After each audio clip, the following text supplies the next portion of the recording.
Lembaga Adat Melayu Riau atau biasa disingkat LAMR merupakan lembaga yang berperan menjaga, melestarikan, dan mengembangkan adat serta budaya Melayu di Provinsi Riau menjadi wadah pemersatu masyarakat Melayu, sekaligus penjaga nilai-nilai tradisi agar tetap hidup di tengah perkembangan zaman.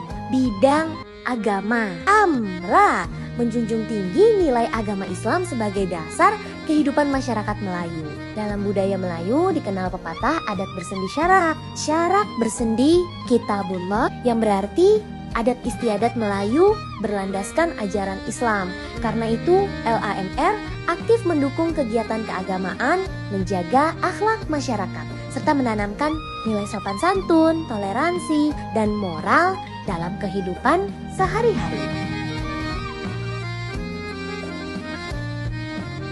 Bangunan Lembaga Adat Melayu Riau mengusung bentuk rumah adat Melayu Riau, yaitu Rumah Selaso Jatuh Kembar. Rumah adat ini melambangkan kehormatan, musyawarah, dan kebersamaan masyarakat Melayu. Bentuk rumah panggung menunjukkan kemampuan masyarakat Melayu menyesuaikan diri dengan alam. Sedangkan ukiran dan warna kuning keemasan menjadi simbol kebesaran, sopan santun, dan identitas budaya Melayu. Secara keseluruhan, bangunan Lam Super Mamlas bukan hanya tempat berkegiatan adat, tetapi juga simbol pelestarian budaya, nilai agama, dan jati diri masyarakat Melayu Riau. Halo, perkenalkan nama saya Asbi dari SMP Negeri 37 Pekanbaru. Halo, perkenalkan saya Ovit dari SMP Negeri 37 Kota Pekanbaru.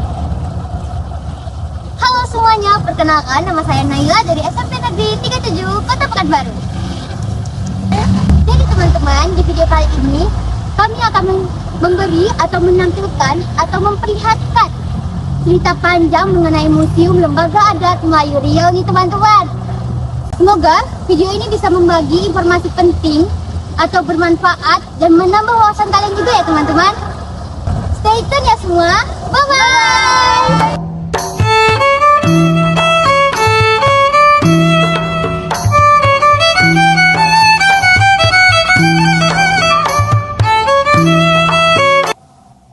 Riau memiliki budaya Melayu yang sangat kuat.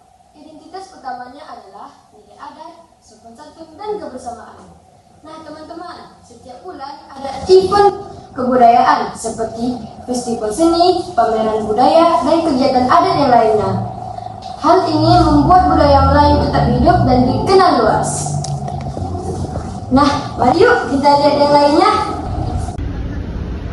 Riau mempunyai banyak peran dalam perjuangan kemerdekaan dan pembangunan daerah. Salah satunya Sultan Syarif Qasim II.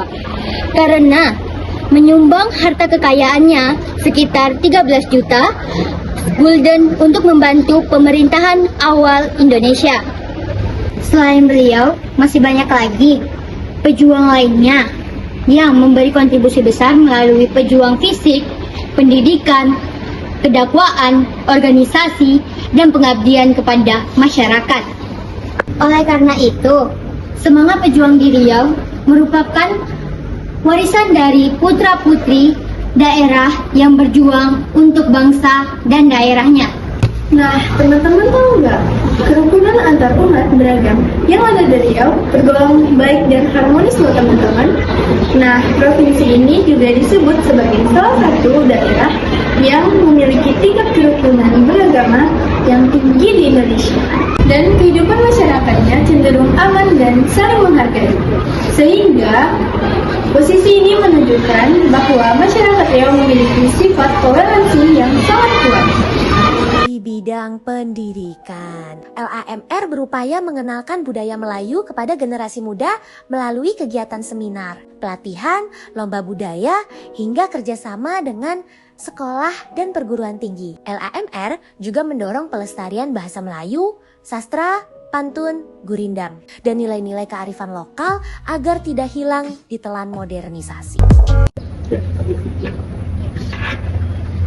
Lembaga Adat Melayu Riau resmi didirikan pada Sabtu 1 Rabiul Akhir 1390 Hijriah 6 Juni 1970 Masehi dengan nama awal Lembaga Adat Daerah Riau. Pendirinya terdiri dari Melayu Riau, yaitu ulama, ilmuwan, budayawan, dan penjabat pemerintah. Dengan dukungan kuat dari Gubernur Riau saat itu, Arifin Ahmad. Yuk, ikuti masuk yuk. Bidang budaya. Sebagai lembaga adat, LAMR memiliki peran penting dalam melestarikan budaya Melayu Riau. Bentuk pelestarian tersebut dilakukan melalui kegiatan adat, festival budaya, pertunjukan seni tradisional, penggunaan pakaian adat, hingga pelestarian tarian, musik, dan makanan khas Melayu. LAMR juga menjadi penjaga aturan adat dan simbol identitas masyarakat Melayu Riau.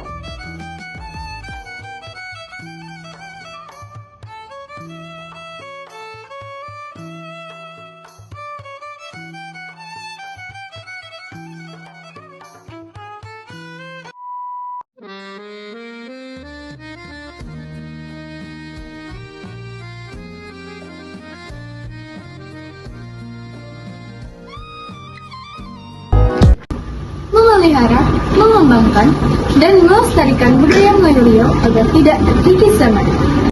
Mengatur, mengurus, dan menyelesaikan permasalahan yang ada di kehidupan sesuai hukum adat. Lembaga Adat Melayu Riau menegakkan hukum adat Riau, menegakkan hukum adat dan mendorong masyarakatnya untuk menjaga kultur Melayu, budaya, dan kearifan lokal.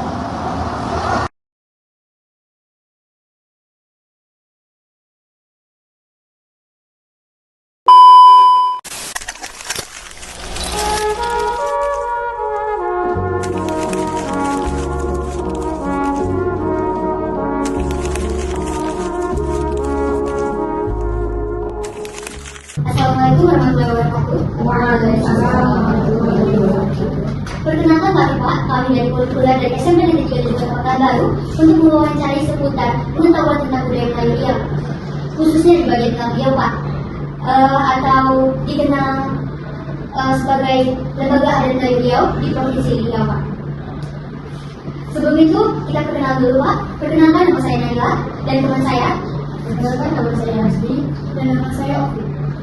Sebelumnya, terima kasih Pak telah bersedia meluangkan waktu untuk kami, Pak. Pada kesempatan ini, saya akan melakukan wawancara mengenal peran dan fungsi lembaga adat. Sebelumnya, nama Bapak kan Alamin Rizal.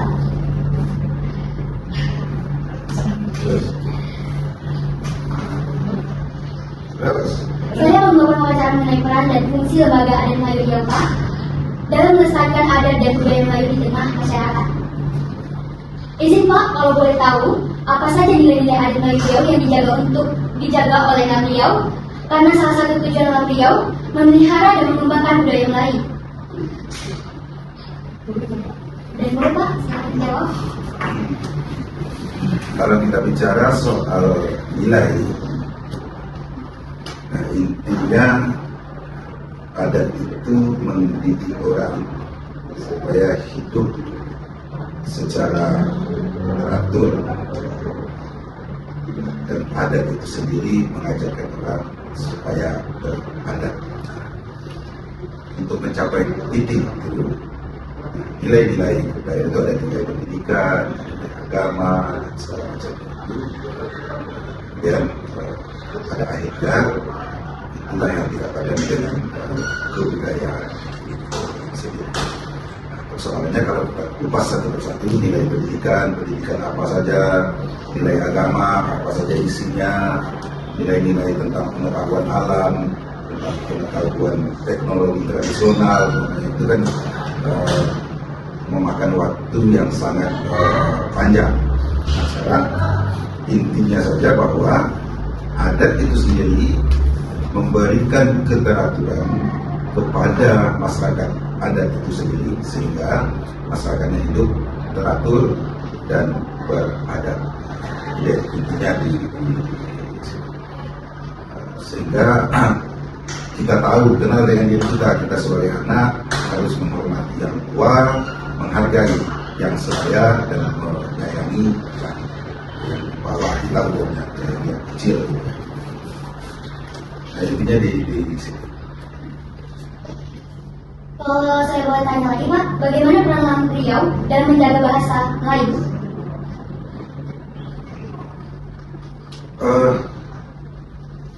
Lembaga Adat Melayu Riau itu sendiri suatu lembaga yang tugas pokoknya sebetulnya memberikan advokasi terhadap masyarakat adat yang ada di Provinsi Riau, masyarakat adat Melayu yang ada di Provinsi Riau.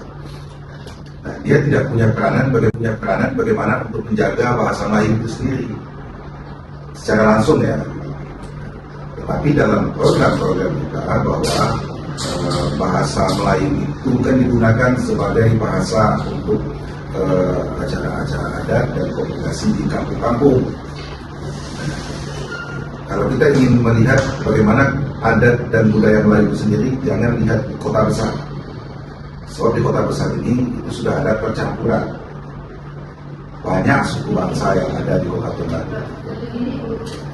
Kalau kita melihat mana dia yang budaya Melayu Riau itu, kadang-kadang kita susah. Ya. Di Riau ini sendiri, itu wilayah budaya Melayu juga bisa dibagi. Saya contohkan budaya Melayu Indragiri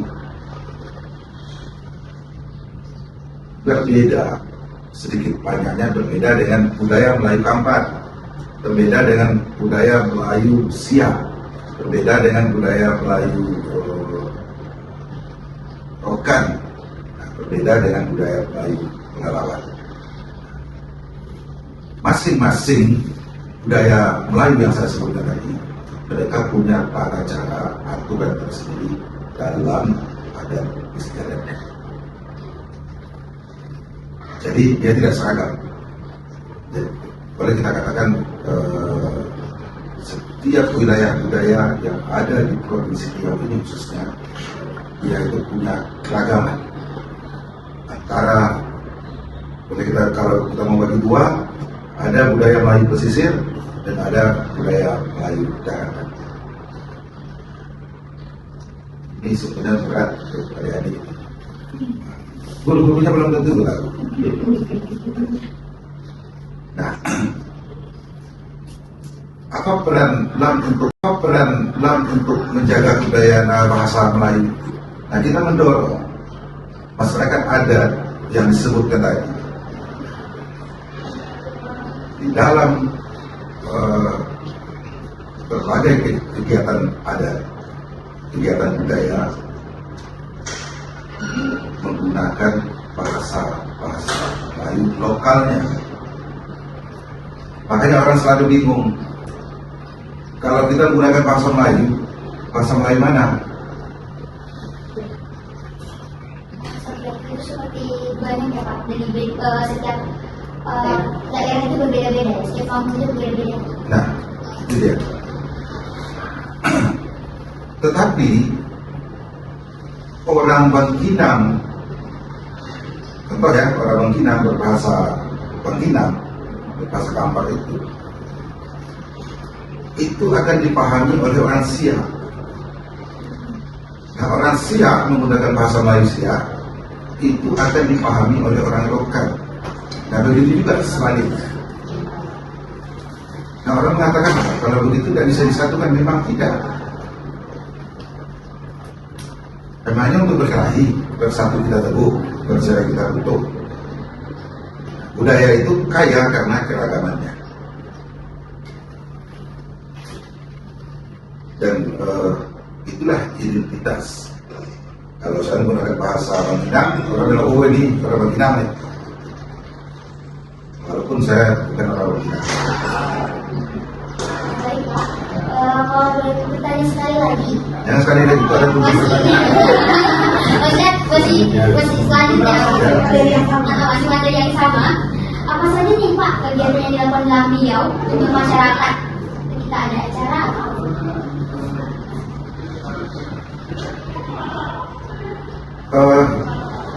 lembaga yang itu dia punya program tersendiri, semuanya terhubung kepada masyarakat. Nah, sebagai contoh, ini agak tinggi lagi nih, persoalan hak-hak masyarakat adat, hak mereka untuk hidup dengan layak, untuk mendapatkan perlakuan yang adil, terutama soal tanahnya, soal adat budayanya, dan segala macamnya. Nah, itu yang dimaksud dengan mengadvokasi, memberikan dorongan kepada masyarakat adat itu sendiri supaya menjaga adat dan budayanya, karena melalui adat dan budaya itulah identitas seseorang itu dapat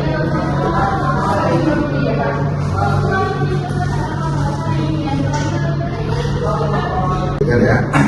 Jadi pengurus Islam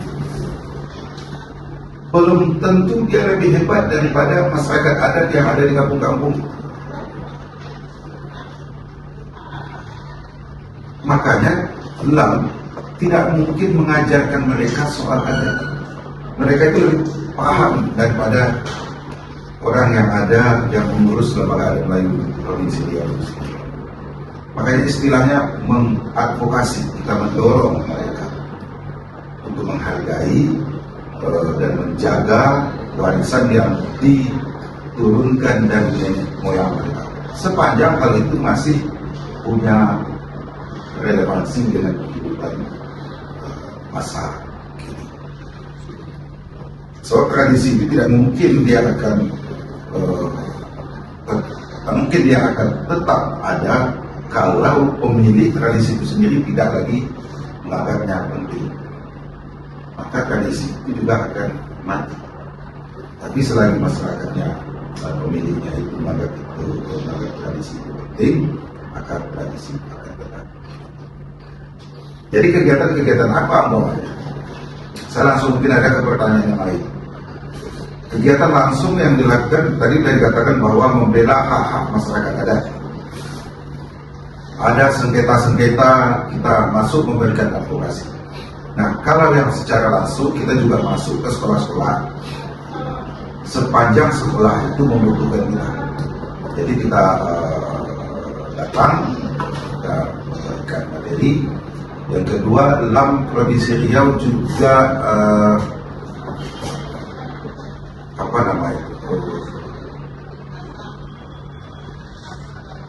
mata pelajaran budaya Melayu Riau itu digagas juga oleh pengagasan juga oleh lembaga adat Melayu Riau, dan yang berusaha sekuat dapat menjadikan mata pelajaran itu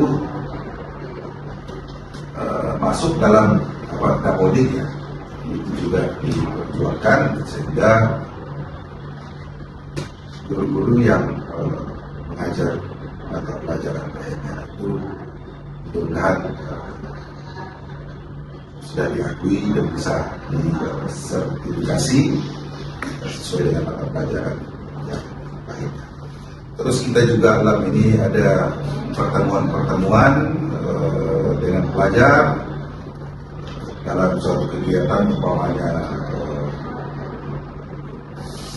nama kegiatan saya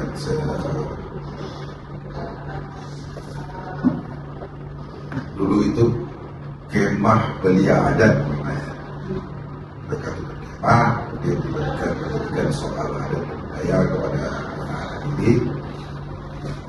Juga kita juga punya program terhadap anak-anak muda,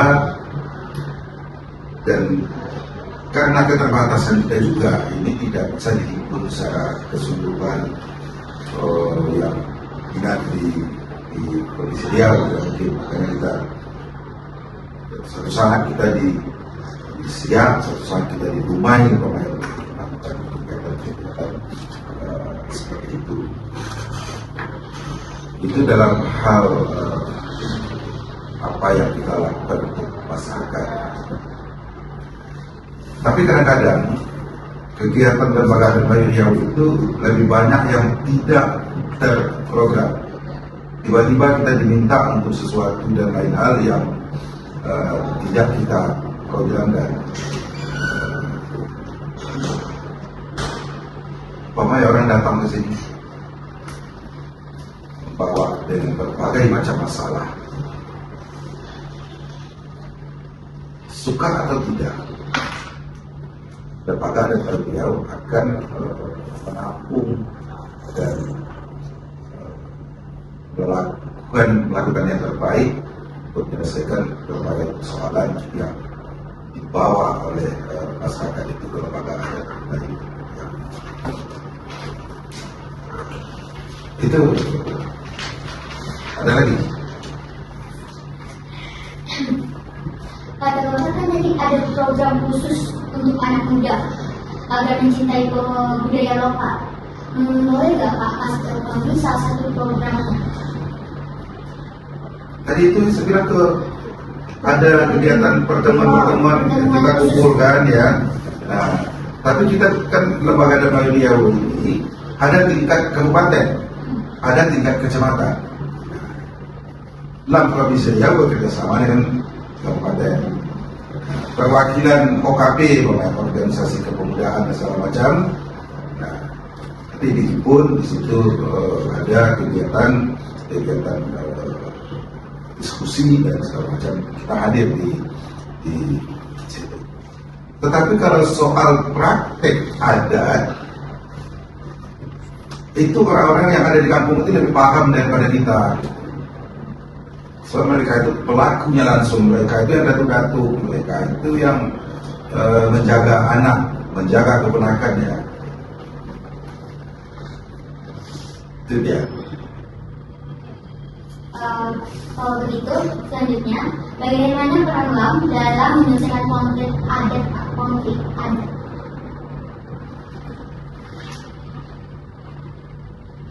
Adat itu sebetulnya tidak berkonflik. Nah, yang berkonflik itu biasanya orang lain. Hak-hak masyarakat adat diambil oleh mereka. Itu konflik. Jadi konflik yang disebabkan oleh orang lain. Nah, bagaimana lembaga adat Melayu Riau untuk menyelesaikan? Lembaga adat Melayu Riau dia tidak punya hak untuk melawan sawah. Penyelesaian adat itu adalah penyelesaian yang seimbang. Dalam istilah sekarangnya perdamaian. Bukan siapa yang kuat dia yang menang, tetapi lebih mengedepankan sistem berkeadilan. Tapi kadang-kadang kita salah membuat istilah konflik adat, seolah-olah konflik itu ada di dalam masyarakat adat. Kalau konflik adat itu kan boleh kita katakan adat A berkonflik dengan adat B. Nah ini konflik soal adat. Ini sekarang masyarakat adat A punya tanah dicaplok oleh perusahaan. Konflik adat kan? Tapi masyarakat adat di situ dirugikan. Lalu mereka menuntut. Masyarakat adat ini kan selalu ditempatkan pada posisi yang lemah karena berhadapan dengan orang punya duit, istilahnya kapitalis. Semuanya diukur dari duit. Mereka diadu domba. Kita masuk melalui berbagai macam cara. Pertama, tentu kita selidiki dulu apa sebetulnya yang terjadi. Lalu kita lihat lagi secara hukumnya, undang-undangnya dan segala macamnya, bagaimana posisinya. Apakah perusahaan itu sudah mengikuti aturan yang berlaku? Kalau bahasa hukumnya, apakah sudah mengikuti regulasi yang dilaksanakan? Nah itulah dikatakan sebagai advokasi dari kita mendorong, kita memberikan bantuan hukum kepada masyarakat adat tersebut. Penyelesaiannya tentu berkeadilan.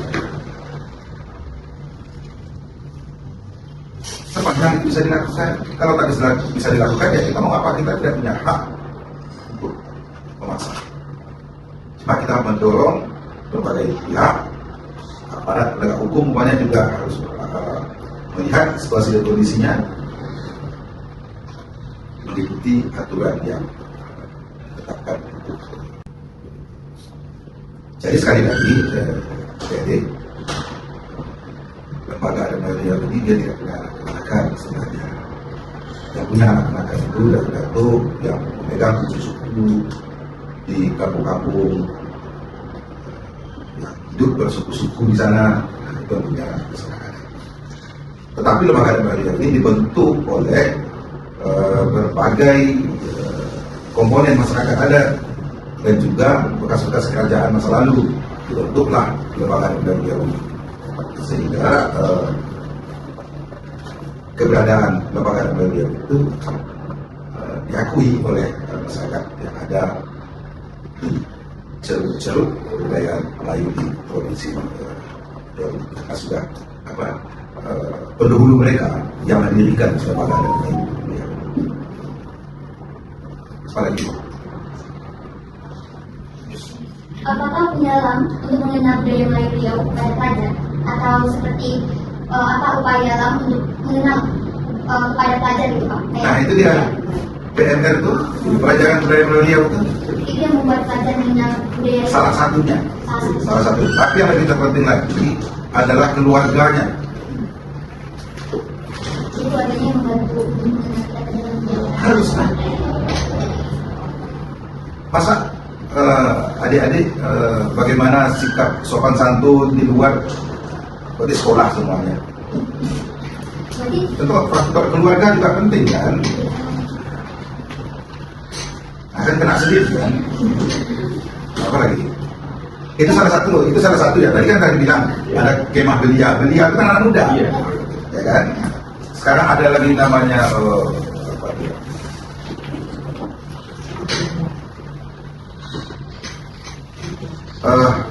Memberikan pelajaran soal pantun, syair, dongeng dan segala macam itu juga ada, tapi tidak di Kota Pekanbaru ini fokuskan di kabupaten-kabupaten itu nanti perwakilan sekolah. Dan juga lembaga adat Melayu Riau yang ada di kabupaten dan kota itu punya program dan mengajak yang provinsi Riau ini bekerja sama. Tapi ke pelajaran itu secara langsung ya mata pelajaran budaya Melayu Riau itu yang dikatakan oleh lembaga Riau bersama dengan dinas pendidikan dan segala macam.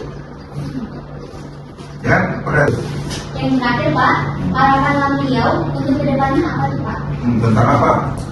Harapan tentu nak gaji besar, kalau gaji kan punya kebun sawit seperti orang-orang. Budayanya Pak, kayak misalnya kedepannya. Budaya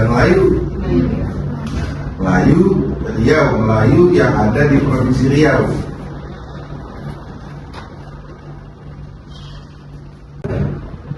Kebudayaan Melayu Riau, provinsi Riau itu, jadi orang-orang Melayu ada di provinsi Riau, sebab di provinsi Kepri juga ada Kepulauan Riau.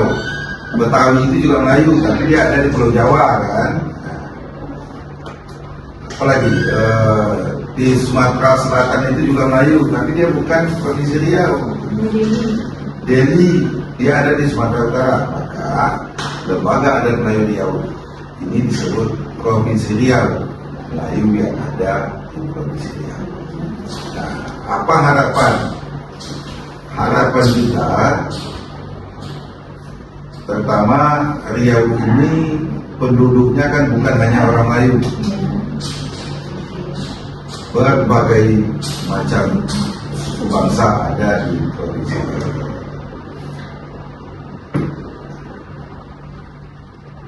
Kita berharap bahwa siapapun masyarakat di Riau ini gunakanlah petuah bagi masyarakat adat manapun. Dalam istilahnya, di mana bumi dipijak, di situ langit dituju. Di mana air disaut, di situ ranting dipatahkan. Dalam arti bahwa di mana kita tinggal, maka kita menjunjung tinggi adat dan budaya masyarakat tempat kita tinggal itu. Jangan petantang-petenteng di situ. Jangan pula mau menjadi raja di kampung yang sudah ada rajanya, menjadi penghulu di kampung yang sudah ada penghulunya. Di mana air disaut, di situ ranting dipatahkan. Di mana, ini juga nasihat adik-adik, dimanapun nanti adik-adik tinggal, mencari nafkah di tempat itu, maka tinggalkanlah jejak-jejak yang baik untuk masyarakat di mana kita mengambil dan mencari nafkah. Jangan tinggalkan jejak-jejak yang membuat orang marah. Sebagai contoh, nanti adik tinggal umpamanya di manapun, di Jawa umpamanya, tinggal di Jawa, entah adiknya, entah suaminya nanti, entah istrinya nanti, kan, bekerja di Jawa itu, punyalah penghasilan lebih. Berilah sesuatu yang bermanfaat bagi masyarakat, sehingga tetangga-tetangga kelak akan mengenal, oh ini dulu berkat begini, berkat ini. Jangan rusak negeri orang, nanti akan didoakan yang tak baik-baik. Itu dia.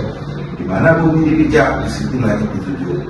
Di mana kita hidup, kita harus menjunjung tinggi adat dan budaya masyarakat setempat, masyarakat pemilik tanah itu sendiri. Tidak harus mematikan adat yang kita miliki. Umpamanya saya orang Jawa atau orang Batak, nggak mesti mematikan adat saya, tapi saya wajib menjunjung tinggi adat dan budaya masyarakat tempatan. Justru adat yang saya bawa yang tidak sama dengan budaya itu harus bisa menopang budaya lain itu supaya lebih hebat lagi. Kemudian sambungannya, di mana air disaut, di situ ranting dipatahkan. Di mana kita mencari nafkah, berikan kesan yang baik bagi masyarakat tempat kita mencari nafkah tersebut. Alhamdulillahirrahmanirrahim. Wawancara kita pada hari ini telah selesai, Pak. Saya mengucapkan terima kasih yang sebesar-besarnya kepada Bapak atas waktunya, penjelasan dan ilmu yang telah Bapak berikan kepada kami. Semoga apa yang Bapak sampaikan dapat menjadi pengetahuan yang bermanfaat dan menginspirasi kami untuk lebih mencintai serta melestarikan budaya yang lain. Amin. Mohon maaf apabila selama proses wawancara terhadap kata-kata yang kurang mengenakan atau kurang berkenan. Semoga melalui wawancara ini kita dapat memproses atau memperoleh informasi yang bermanfaat dan menambah wawasan, khususnya bagi generasi muda. Akhir kata, saya akhiri wawancara ini. Wassalamualaikum warahmatullahi wabarakatuh. Waalaikumsalam. Jadi barangkali demikianlah Pak Alam. Terima kasih sekali lagi kepada Prof. Islam dan narasumber yang sehat telah merespon keinginan kami melalui surat kita. Ini pengalaman sangat bermanfaat. Lalu pada kita tinggal di kami lalu dapat langsung turun ke sumber informasi yang dan kami mohon izin Bapak harus kembali ke sekolah Oke. Begitu kita ada ya. Assalamualaikum warahmatullahi wabarakatuh. Waalaikumsalam. Waalaikumsalam.